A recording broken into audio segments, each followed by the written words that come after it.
Hey, I'm Kirsty and I'm going to talk to you a bit today about anxiety, especially for teenagers. So lots of teenagers suffer with panic and anxiety, and there are lots of books out there that you can read up about different ways of dealing with it, and the ways that you want to deal with it will be unique to you, and the key really is to try lots of different things and find out what works for you as an individual. I've read a lot of books on this subject and tried a lot of things with a lot of teens. And something that I come back to time and time again is a 3-step process, and it's outlined really clearly in this book, which is called My Anxious Mind. It's called A Teen's Guide to Managing Anxiety and Panic, and you can find it on Amazon. But the first stage of this, calming yourself, is actually to do with your breathing, which is brilliant because breathing is something that we do automatically anyway, but nonetheless it's something that we can control. And it can make a huge difference to us really quite quickly in terms of calming us down and allowing that level of panic to just drop.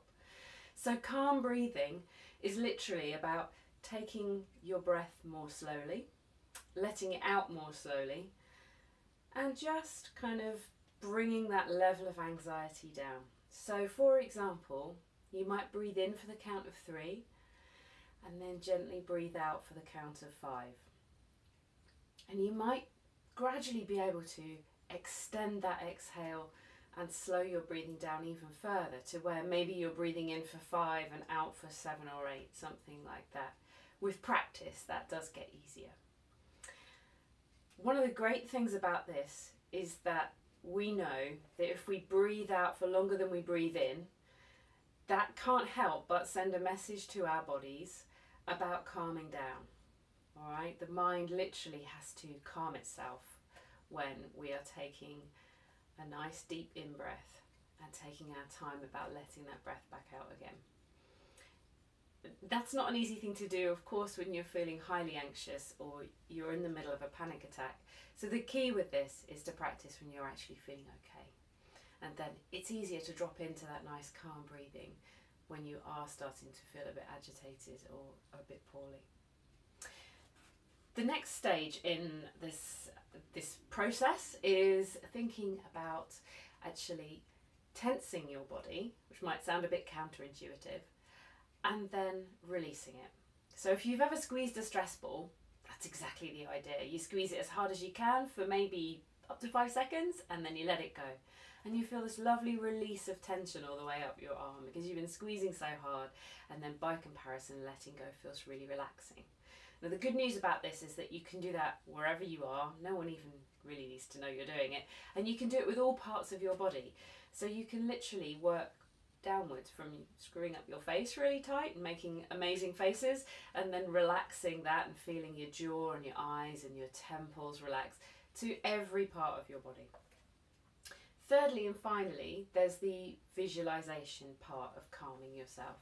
Now, visualization is personal to everyone, but the key here is to pick somewhere that makes you feel calm and safe and at ease. And build into that visualization the kinds of sights, sounds, smells, physical feelings you get when you're in this calm place. It might be somewhere outdoors in nature, it might be somewhere where you've been on holiday, it might be somewhere in your home actually where you feel safest and most at peace.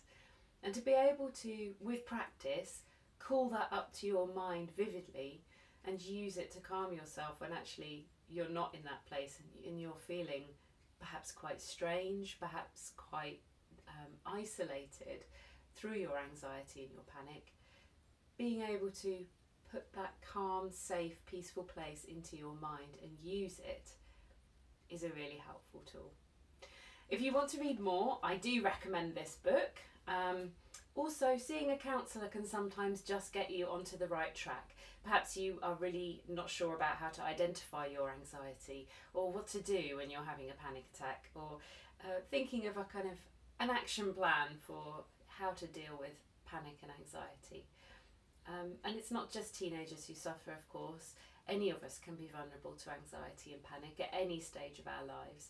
Sometimes for an identifiable reason, other times not, and it sneaks up on us and we just need to know what to do about it and talk to someone who understands. So if that's the case, you can contact me at my website, www.kirsty-campbell.com.